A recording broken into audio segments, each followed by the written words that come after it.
At 8:30 in the morning on August 4th, 1981, Cynthia Anderson, a bright 20-year-old from Lambertville, Michigan, skipped breakfast, hopped in her white Chevy Citation, and left for the law office on East Manhattan Boulevard, where she was a legal secretary. She arrived at work and parked her car in the usual spot in the parking lot next to the offices.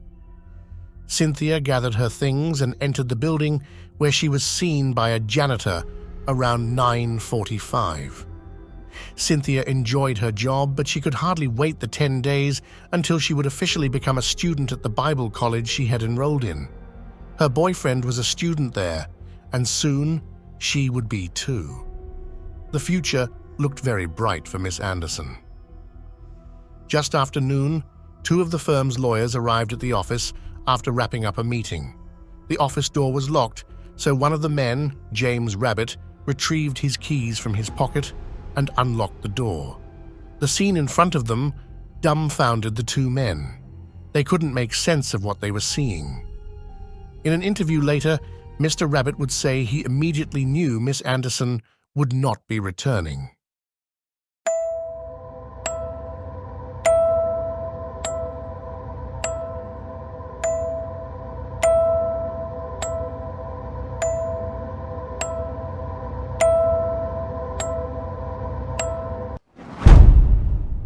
This story actually starts about 10 months earlier in 1980.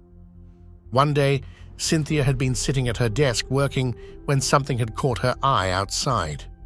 A message had been spray painted on one of the walls of the building. It had seemed to have been placed where only she could see. "I love you, Cindy by GW," it read.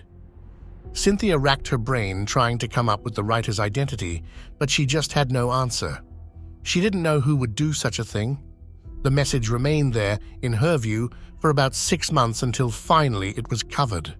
But to her horror, only weeks later, it reappeared with letters that were much larger. Throughout the following weeks, Cynthia began having horrific nightmares of being chased by an assailant wielding a knife.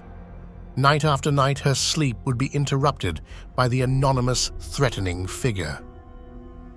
In the early summer of 1981, Cynthia began receiving phone calls at home and at the office from unidentified individuals.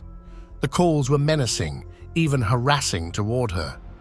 She was in such fear that the office had installed a secret buzzer at her desk that she could push if she was in danger, and it would alert the business next door. Things seemed to settle slightly for Cynthia until August 3rd of 1981, the day before the two lawyers would walk into the office. A client of Cynthia's, Larry Mullins, overheard a phone call she had answered. He explained that she had seemed to be upset or scared. Not long after she hung up the phone, it rang again.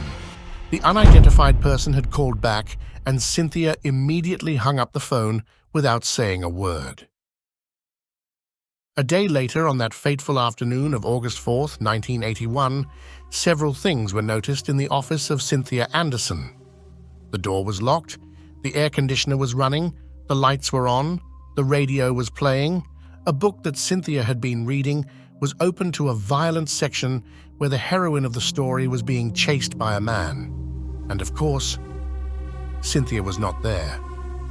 There was no sign of a struggle, and James Rabbit said there was a scent of nail polish remover in the air. Cynthia's car was still parked and locked, but her purse and car keys could not be found.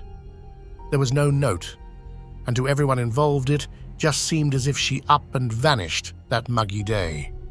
During the police investigation, it was found that 3 of the 4 people slain in Toledo had worked for the supermarket chain that had a branch in the plaza that Cynthia's office building was located in. Even her father, Michael Anderson, had told reporters that there were a lot of spooky people in that plaza and that Cynthia sat there, in the open, and on the main floor behind only a thin pane of glass, and of course, that had always worried him terribly. It was also found that she had a substantial amount of money in her bank account, but in the months, and even years that followed, no one had ever tried to access it. At one point, there was a maintenance man who possessed keys to the building that was questioned, but investigators had no real evidence to link him to the disappearance, and soon the case ran cold. In 1995, there was a new development in Cynthia's case. The office she was employed by, the Nella and Rabbit Legal Center, was found to be involved in a drug ring. It appeared as if Richard Nella, Cynthia's employer, had partnered with a client, Jose Rodriguez Jr., in a drug smuggling and money laundering scheme. Both men were tried, found guilty, and sentenced to lengthy prison sentences.